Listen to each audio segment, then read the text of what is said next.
O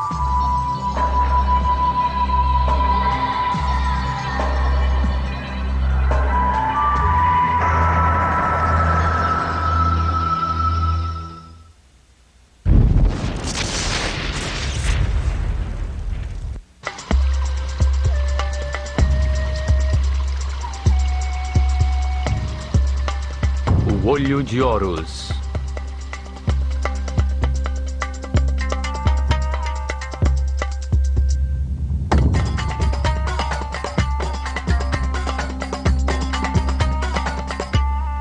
Décima parte. Philae, o princípio feminino.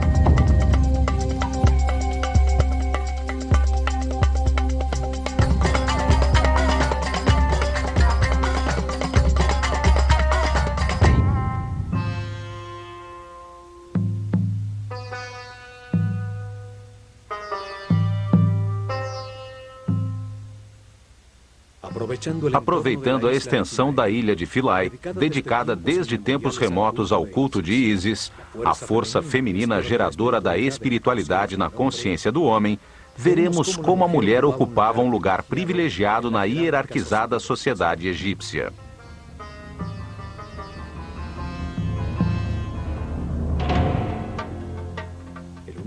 O universo egípcio estava fundamentado na dualidade, no masculino e no feminino, iguais entre si, responsáveis por gerar a ordem em meio ao caos, responsáveis por tornar o mundo cada vez mais perfeito, para depois conservá-lo eternamente.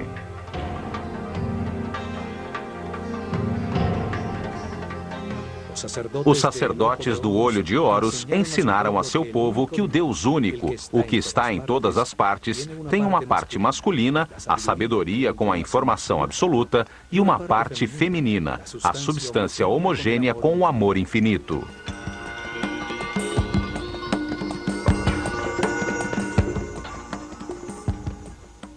No topo do seu ordenado mundo divino, Atum, como era chamado esse Deus único, sabedoria absoluta mesmo antes da manifestação do universo, já tinha uma parte feminina, chamada Nun.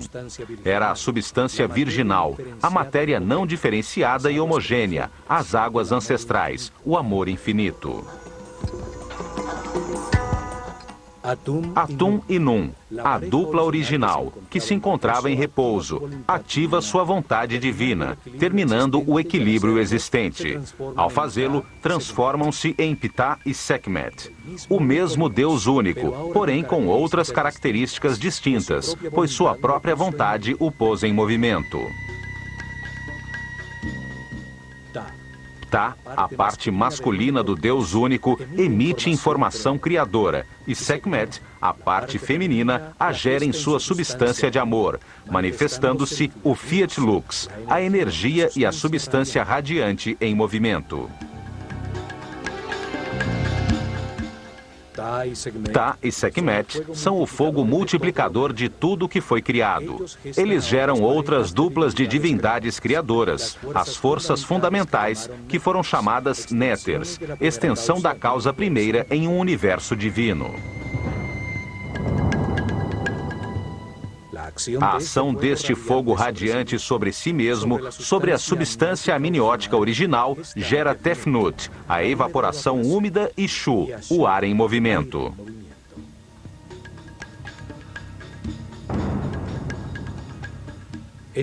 Esta dupla divindade, Tefnut e Shu, o vapor e o ar em movimento, ajudam a modificar o espírito original, tornando-o denso, fazendo com que se materialize ao ser acionado e gere uma nova dupla. Geb, a terra, e Nut, o céu. Desta forma, foram criados os mundos diferenciados no espaço, os reinos minerais sob forma de sóis e planetas, os sistemas solares e as galáxias.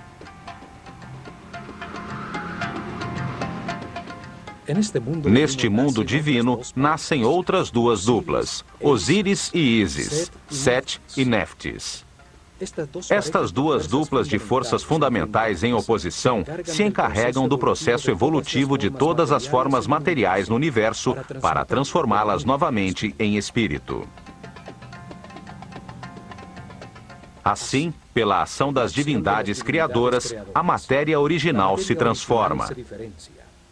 Diversas combinações matemáticas produzem diferentes estruturas vibratórias, fazendo surgir nos planetas o reino vegetal, estacionário, e o reino animal, em movimento.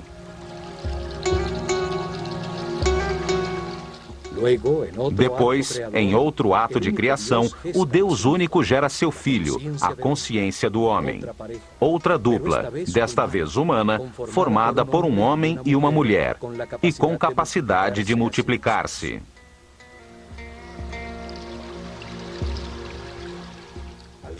Ao fazer isto, Ptah e Sekhmet, a dupla que cria o universo, transforma-se em Amon e Mut, os princípios masculino e feminino do Deus único quando cria o homem.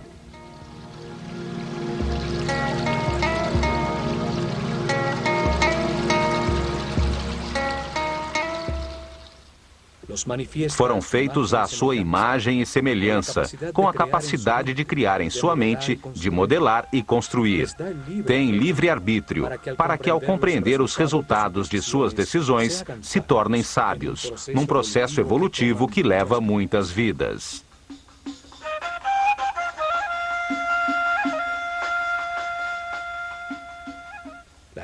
A estrutura egípcia do universo divino e humano estava fundamentada na dualidade. Por tudo isso, a mulher, com sua amorosa presença, tinha um papel muito importante na sociedade.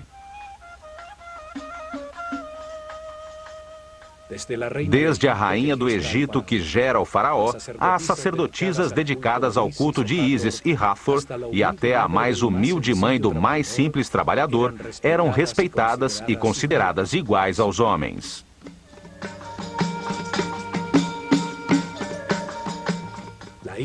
A ilha de Philae era dedicada a Ísis, a figura que, como mãe de Horus, simbolizava a maternidade.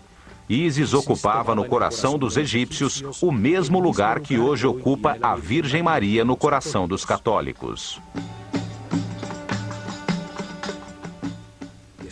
Após milhares de anos, ainda restam centenas de suas esculturas. Em muitas delas, Ísis aparece dando proteção e amor materno a um Horus recém-nascido, em uma pose que qualquer católico identificaria com a mãe de Jesus.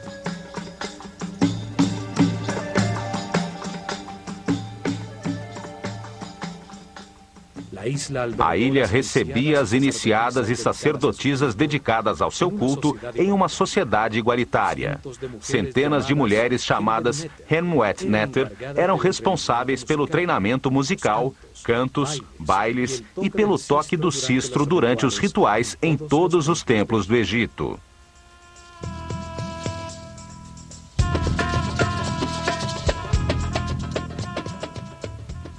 Ísis é a personificação da maternidade dedicada, da fidelidade e da delicadeza feminina. Ísis fornece a substância, as emoções superiores, o êxtase, a intuição que, com o acúmulo de amor e verdade, tornam possível a geração de Horus, a consciência imortal e permanente. Ísis é a força que leva o homem à espiritualidade, em todas as suas reencarnações, enquanto vai abandonando aos poucos sua animalidade original e transformando-se em um ser respeitoso, flexível e sábio. Esse ser vai em direção à consciência permanente, simbolizada por Horus, seu filho imortal. Ísis é a matriz desta consciência permanente. Ela gera no mundo interior de todo homem as emoções superiores, conseguindo que eleve sua frequência de vibração. Ísis manda desde as dimensões superiores em direção à consciência, a inspiração que produz as ideias e que dão lugar às artes. Ísis impulsiona a busca e o reconhecimento de Deus. Impulsiona o caminho à espiritualidade, fazendo com que cada homem, livremente, em seu interior, possa sentir a emoção superior de adorá-lo e que o levará ao êxtase.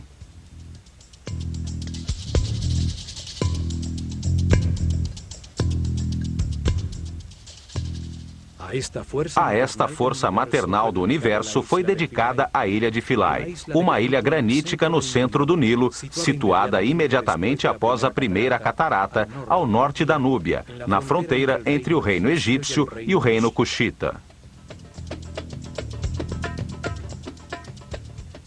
Philae quer dizer ilha ou montículo sobre as águas que emergiu no tempo de Ra. Este nome sugere o uso sagrado deste lugar desde a mais remota antiguidade.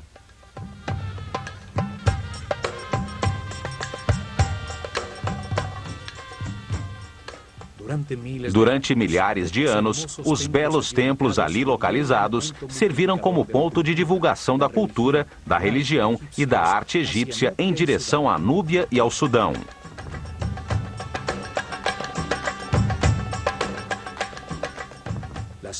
As ruínas mais antigas se encontram no canto sudeste.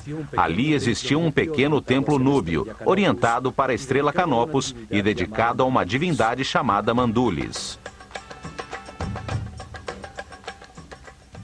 O templo foi destruído em alguma das antigas guerras entre egípcios e núbios. Ao lado de suas ruínas, os núbios construíram outro templo, dedicado a Arenznufis. Esse é o nome que deram a Osíris, o companheiro de Ísis. Os egípcios passaram a controlar a ilha e construíram um primeiro templo dedicado a Ísis. No ano 1250 a.C., Ramsés II deixou um marco em que afirma tê-lo reconstruído. O faraó Taharka faz o mesmo no ano 680 a.C. e 120 anos depois, no ano de 560 a.C., o faraó Amasis mandou talhar as imagens de seu pílono.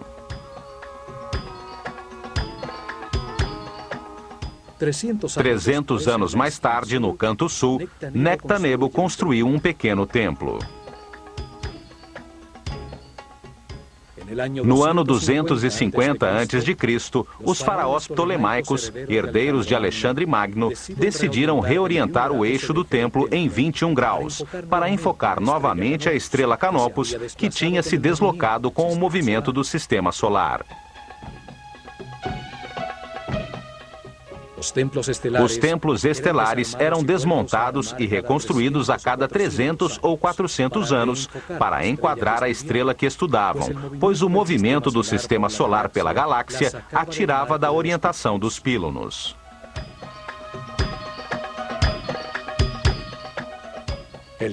O templo deveria ser inteiramente desmontado para adequar-se ao novo eixo. Mas nestes tempos finais, os ptolomeus estavam mais interessados na Grécia e Macedônia, por suas rivalidades com os outros reis helênicos com quem Alexandre Magno dividiu seu império.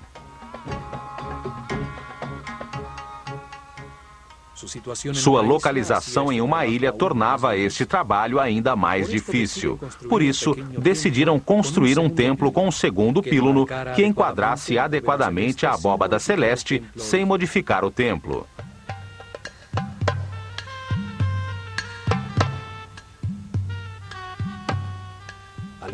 Alexandria tinha se tornado a capital do Egito e o grego seu idioma oficial.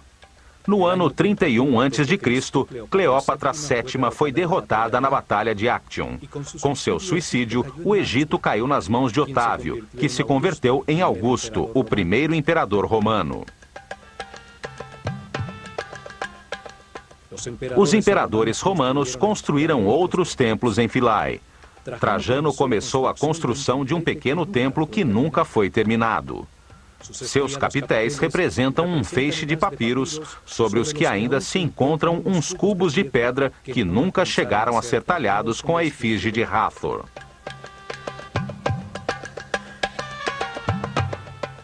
Philae foi um dos últimos lugares em todo o Egito onde permaneceram sacerdotes dedicados ao culto antigo. Ali surgiram seitas gnósticas que mais tarde, com o nome de Rosa-Cruzes, maçons e Illuminatis, manteriam em segredo os conhecimentos egípcios. No ano de 553 d.C., a ilha, um dos últimos bastiões do chamado paganismo egípcio, foi dedicada a Santo Estevão e à Virgem Maria por um decreto do imperador Justiniano. No século XX, a ilha de Philae foi submersa pela represa de Assuan. Com fundos da Unesco, o templo e as demais construções foram desmontados, peça a peça, e reconstruídos na ilha Algíquia, a quem se deu a forma da ilha original.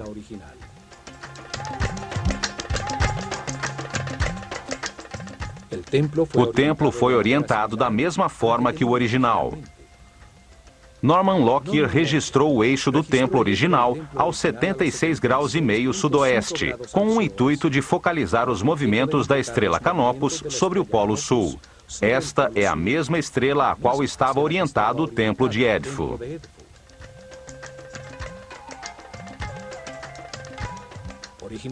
Originalmente, as duas torres do píluno enquadravam Canopus, a estrela polar do sul, aos 15 graus sobre o horizonte, durante milhares de noites.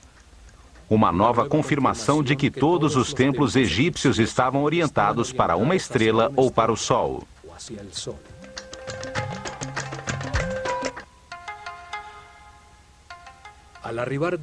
Do Nilo, já se vê a imponente construção, com os dois pílunos que formam o grande pátio interno e a extensa colunata que forma um pátio que termina em frente ao pequeno templo de Nectanebo.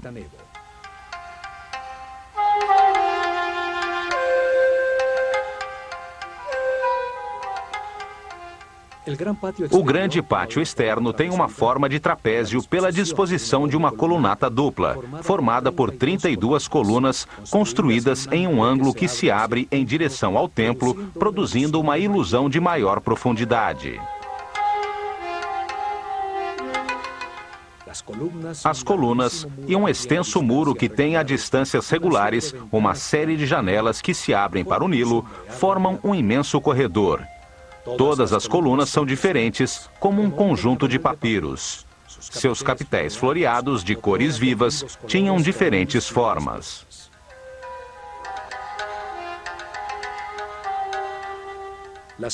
As mulheres se iniciavam como sacerdotisas nos templos dedicados ao culto das divindades femininas, como Ísis ou Hathor.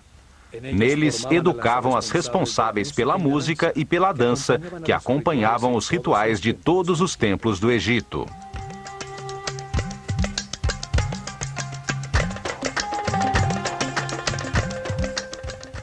As mulheres dedicadas à música, chamadas de Shemayet, podiam também servir às divindades masculinas e também transformar-se em escribas. Mas era a mulher a encarregada de tocar o sistro, cujo som acalmava as divindades e permitia que a mente do homem descansasse.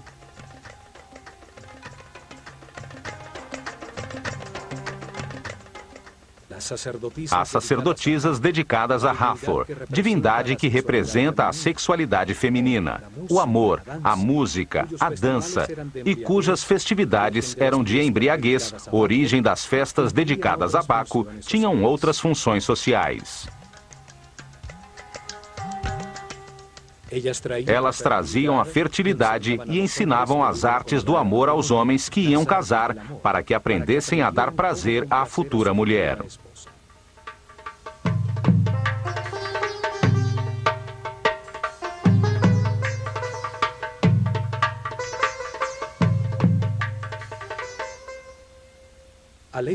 A leste, sobre a colunata do grande pátio, encontra-se um pequeno templo dedicado a Imhotep, o sumo sacerdote que construiu a pirâmide escalonada de Saqqara e deixou os planos e desenhos dos templos de Dendera e Edfu.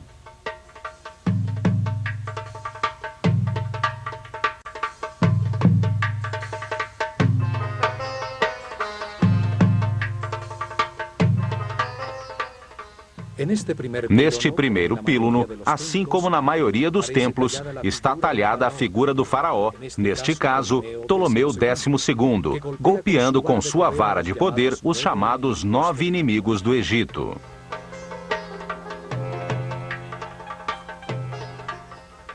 Era uma espécie de superstição gráfica simbólica que mantinha afastadas as forças do caos e proclamava a vontade do faraó, mediador entre o homem e a divindade, de manter a ordem no Egito e em todo o cosmo.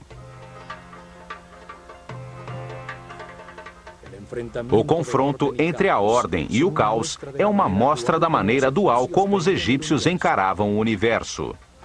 Assim também o país tem duas regiões, o grande vale do Nilo, chamado de Alto Egito, e o delta em que se abre quando chega ao Mediterrâneo, chamado de Baixo Egito.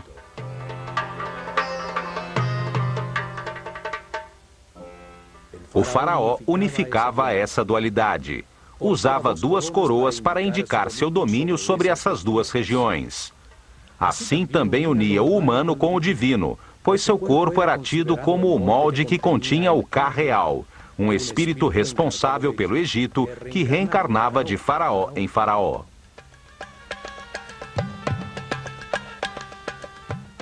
Por isso, o faraó, o mais importante de todos os egípcios vivos, representava o nível de consciência alcançado pelo povo durante seu reinado. Era como um Deus menor, ao ser sempre a reencarnação do espírito designado por Deus para manter o Egito organizado.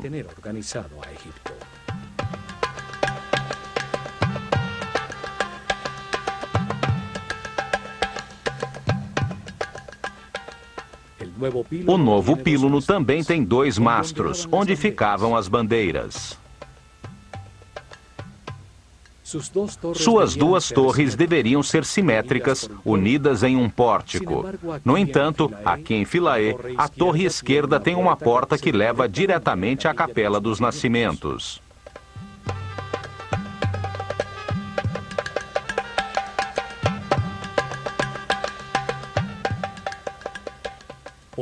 Posteriormente, no período da Iluminação Romana, um pórtico foi anexado ao primeiro píluno.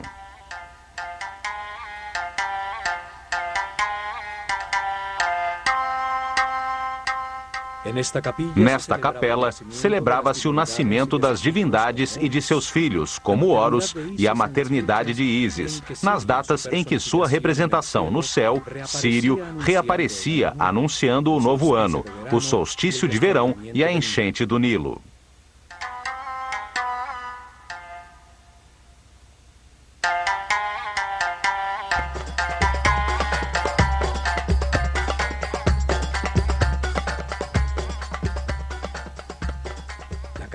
A Capela dos Nascimentos, com suas colunas atóricas, substituiu o templo principal como observatório astronômico, antes dos romanos construírem as colunatas que dão forma ao pátio trapezoidal.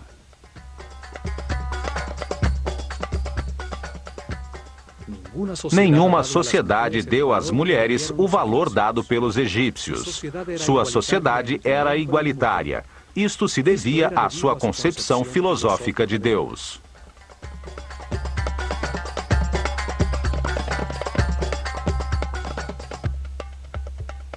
Em ações legais.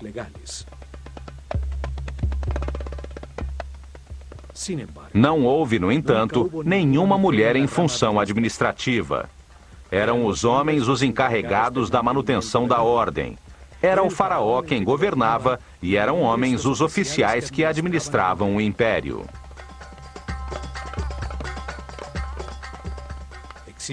Existe uma lenda que afirma que o direito ao trono era transmitido através da linha feminina, que era a princesa real, a herdeira legal do trono. O homem por ela escolhido como marido se convertia no faraó reinante.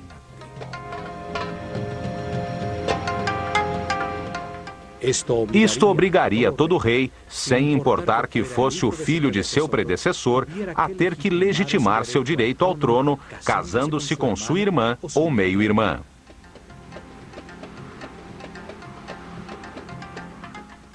No entanto, não existe uma linha direta de herdeiras que confirme esta lenda. Sabe-se que os faraós eram polígamos e que as esposas principais de Tutmoses III, Amenhotep II e Amenhotep III, não eram de família real.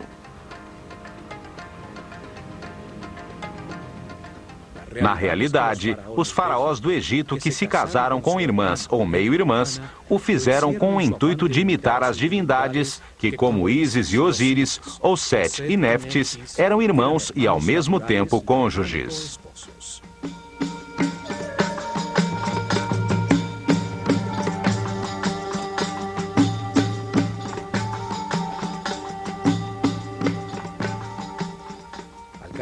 Ao casar-se com sua irmã ou sua filha, o faraó se distanciava dos súditos, que nunca se casavam assim, e se colocava ao nível das divindades, reafirmando seu direito divino de reinar. Uma mulher faraó não era uma alternativa normal no Egito. A faraó Hatshepsut chegou ao trono como regente de seu enteado Tutmoses III, filho de seu marido e meio-irmão Tutmoses II com outra mulher. Uma vez no poder, ela se vestiu como homem e assumiu o poder do faraó.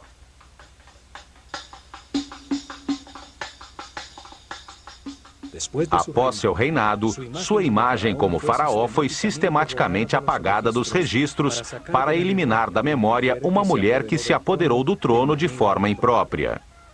No entanto, suas imagens como rainha ainda continuam intactas.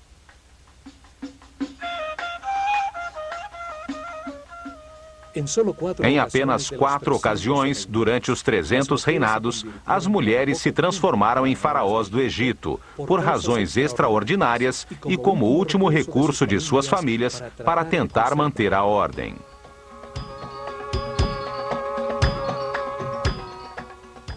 A primeira foi a rainha Nitiriket, que reinou ao final da 6ª dinastia, no começo do caos, que hoje se chama de primeiro período intermediário. A segunda foi Nefruzobk, em situação semelhante ao final da 12ª dinastia. A terceira foi Tausret, que reinou depois do caos causado por Moisés com suas 10 pragas, quando seu marido Sete II morreu afogado cruzando o Mar Vermelho. E a quarta foi Cleópatra, que matou seu irmão antes que o Egito se transformasse em província romana. Todas tinham em comum serem rainhas do Egito por terem se casado com o faraó e chegarem ao trono pela morte destes em circunstâncias extraordinárias.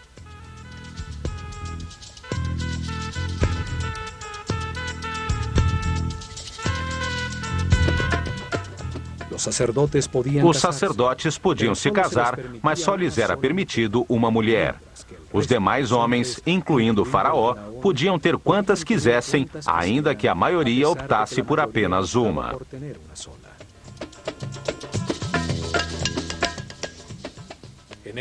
No Egito, existia a separação legal em caso de fracasso do casamento. O homem era obrigado a devolver todas as propriedades e riquezas que a família da mulher havia dado em dote, mais uma parte das suas para os filhos que tivessem tido.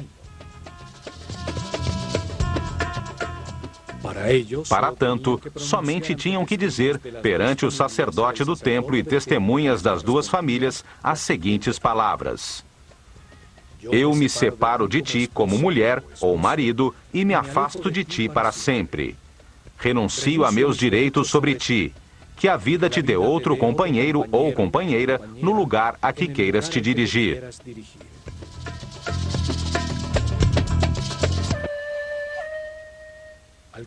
Cruzando o novo píluno, chega-se ao antigo pátio das galerias, agora rodeado pela fachada original do templo, o corredor direito com suas 10 colunas e, ao lado esquerdo, a nova capela dos nascimentos.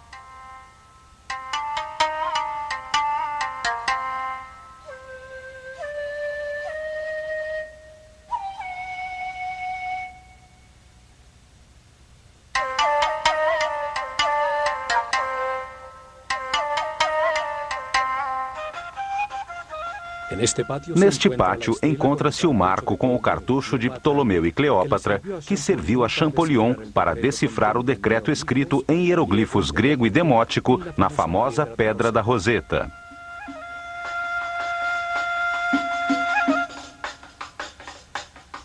O decreto obrigava a render-se culto à pessoa do faraó. Como isto é interessante para entender os templos dos Ptolomeus, quando este templo foi restaurado, vamos dar um resumo a seguir.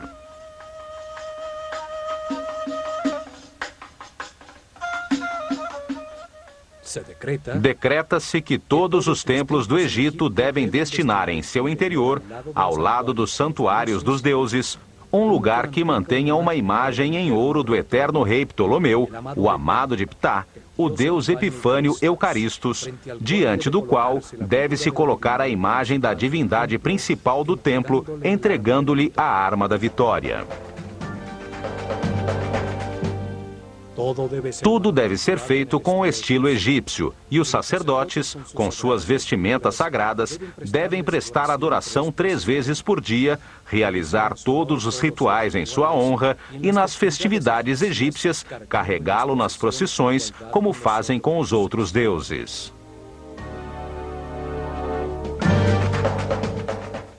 Para os sacerdotes egípcios, o homem é um animal, até poder controlar conscientemente as condutas automáticas geradas pelo instinto. As reações automáticas do instinto permitem aos animais e aos homens ignorantes procriar, manter e defender a vida.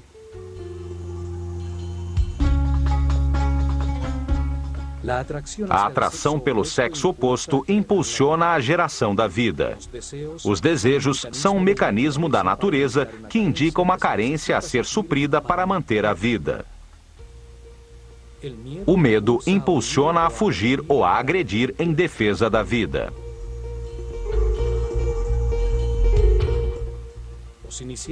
Os iniciados aprendiam que os instintos são uma limitação para a realização espiritual superior. A escola de mistérios tinha templos especializados em gerar consciência e dar o treinamento necessário para a conscientização sobre tais condutas.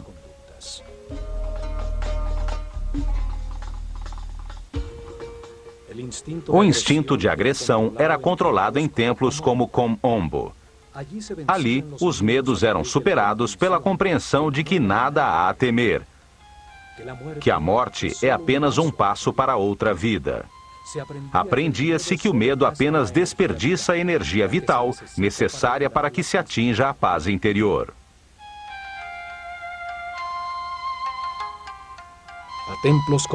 A templos como o de Philae, dedicados a divindades femininas, iam os iniciados nos primeiros níveis, para serem guiados pelas sacerdotisas do templo, de forma a tomar consciência dos desejos gerados por seu instinto de atração.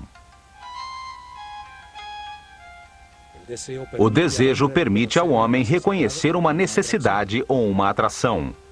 Produzem uma reação de agrado ou de rejeição nos centros emocionais, que, por sua vez, conectam os sentimentos na mente. Mas tais sentimentos são polarizados. Podem ser de alegria ou tristeza. Podem produzir satisfação ou insatisfação.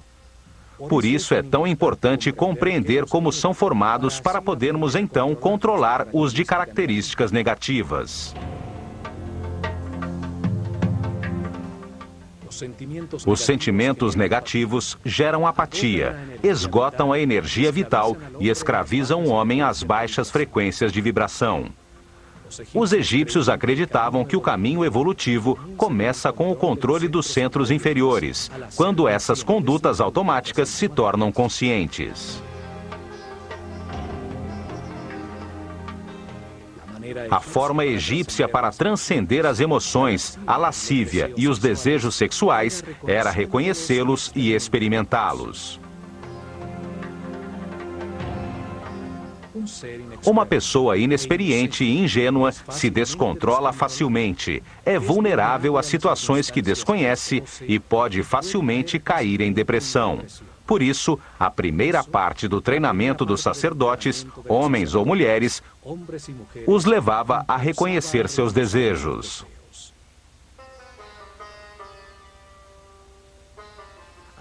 Aprendiam que ao ativar os centros inferiores e os sentimentos através do amor e da compreensão, o resultado para a mente é sempre de paz, harmonia e felicidade. O templo era considerado pelos sacerdotes como um modelo do mundo no momento inicial da criação. Nesse momento, Deus manifestou o universo, emergindo um pequeno monte de terra das águas do caos, de forma similar ao que acontecia quando as águas transbordadas do Nilo se retiravam todos os anos, permitindo que o Deus Criador aparecesse trazendo vida nova ao país. O acesso através de uma escadaria externa fazia com que o santuário se transformasse no montículo da criação, onde Ísis, a divindade deste templo, se manifestava dentro da estátua que a personificava. Ao subir ao seu interior, chega-se a um pequeno pátio cercado por colunas, localizado no centro do chamado Salão da Vida, um salão suspenso com elevadas colunas.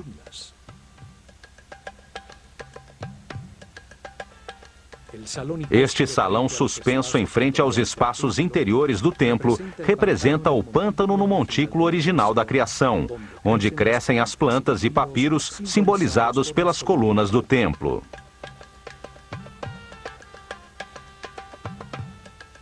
O espaço aberto central servia às vezes de capela, onde as figuras simbólicas eram expostas à luz solar para renovar a energia, num ritual antiquíssimo.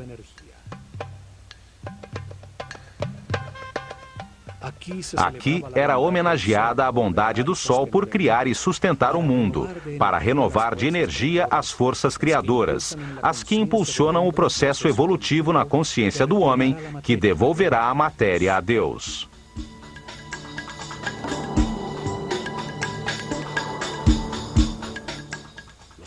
Os muros deste espaço foram talhados para mostrar como o universo era entendido. Vemos também outras talhas de numerosas cruzes cópticas, marcas da nova filosofia que chegou ao Egito quando Philae se transformou numa igreja católica.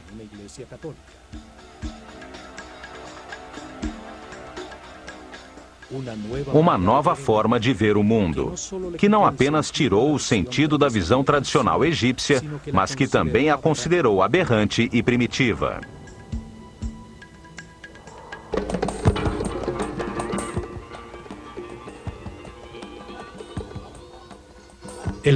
O Salão da Vida, ou Per Ankh, servia como um escritório, onde eram escritos, copiados, editados e armazenados os textos sagrados.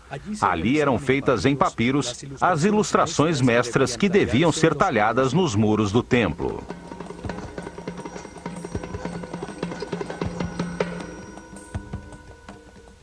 Nos salões da vida de todos os templos egípcios, também eram feitos os papiros com as cópias dos livros dos mortos, utilizadas em seus ritos funerários.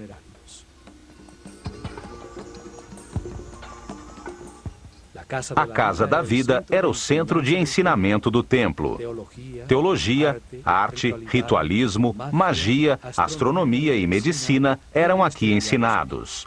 A biblioteca, com os textos armazenados, serviu como modelo para a Biblioteca de Alexandria.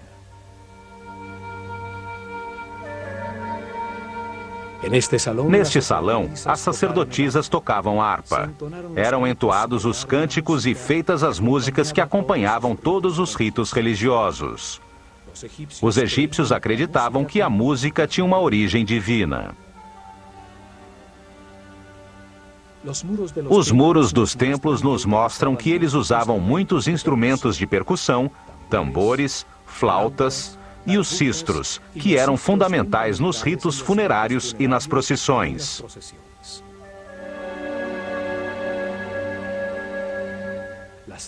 As danças, as músicas e os cantos estimulavam o Criador para que a fertilidade não fraquejasse, evitando assim que o cosmo retornasse ao caos.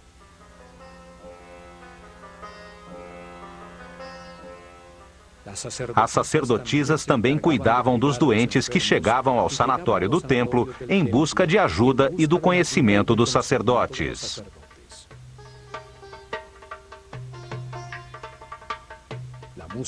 A música era usada como instrumento de cura espiritual e material, e as notas musicais eram usadas como medida entre a Terra e os planetas. Ao dançar, adorava-se a Deus, à força do amor, à felicidade, ao baile e à música.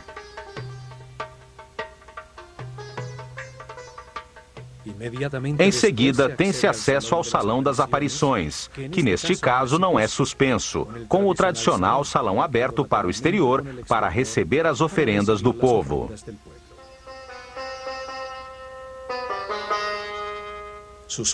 Seus muros contêm cenas que, como em todos os templos do Egito, não têm nenhum fundo.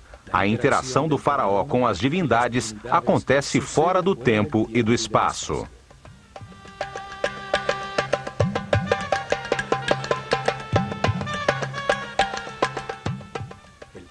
O templo era o cenário onde se representavam os diferentes rituais de forma dinâmica, em meio ao som musical das vozes e instrumentos, o recitar das palavras dos ritos, o cheiro de incenso, em louvor à divindade, para conseguir seu apoio na continuação do universo organizado.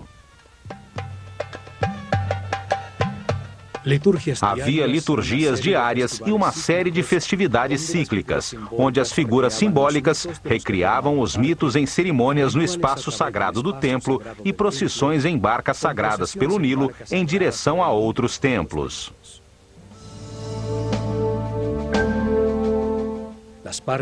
As diversas partes que formavam o templo eram, acima de tudo, funcionais e demonstravam a forma como os sacerdotes egípcios entendiam o universo. Ali, o rito lhes dava o poder, legitimando a ordem social de sua civilização. O rito gerava e organizava essa ordem social.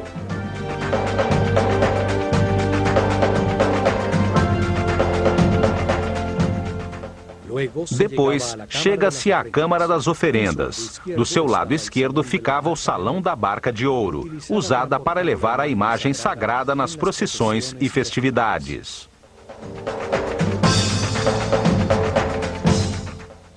Saía da antecâmara uma comprida escada reta que levava ao terraço do templo, onde se realizavam as cerimônias e os registros do céu, assim como nos outros templos do Egito.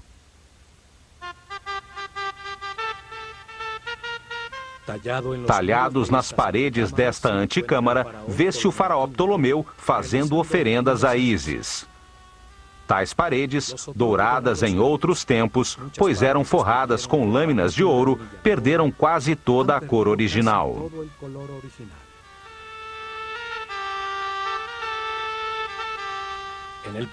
No ponto central do templo estava o Santuário de Ísis, que continha em seu interior um altar de granito com a imagem de ouro da divindade. Era a estátua do culto, que era levada na barca de ouro durante as procissões e rituais.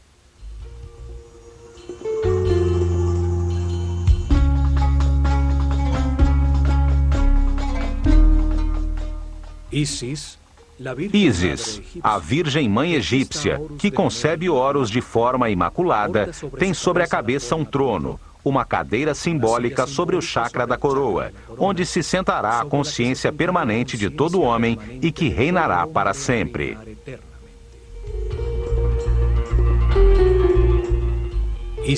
Ísis é a tradução grega do nome egípcio Aset, que significa trono da consciência.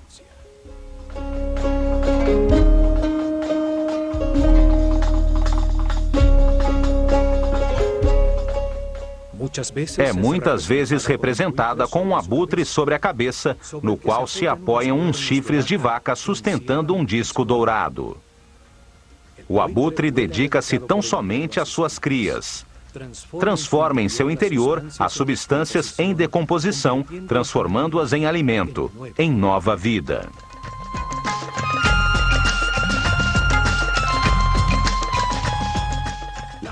A vaca, que transforma a vegetação em alimento para o homem, era para os egípcios o símbolo do princípio nutritivo. Seus chifres têm a forma da lua crescente, mãe dos ciclos, que sustenta o disco solar, fonte da vida e luz da consciência.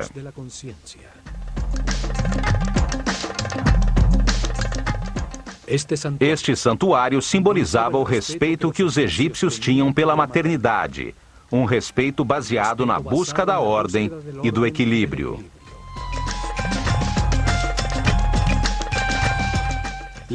Legitimava sua visão do mundo.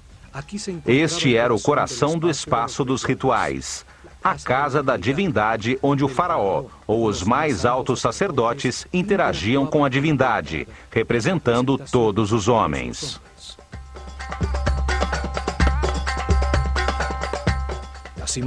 As imagens talhadas da divindade permitem que torne a viver na mente de todos os que a observam, fazendo com que participem simbolicamente de seus rituais e compartilhem suas oferendas.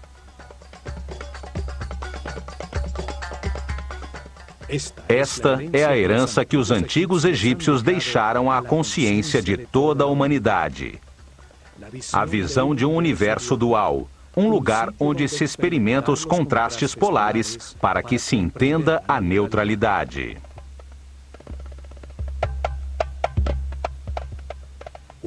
Uma escola desenhada por Deus de forma perfeita para transformar por sucessivas reencarnações um inocente em sábio, um animal em super-homem, graças à experiência adquirida a partir de suas próprias decisões.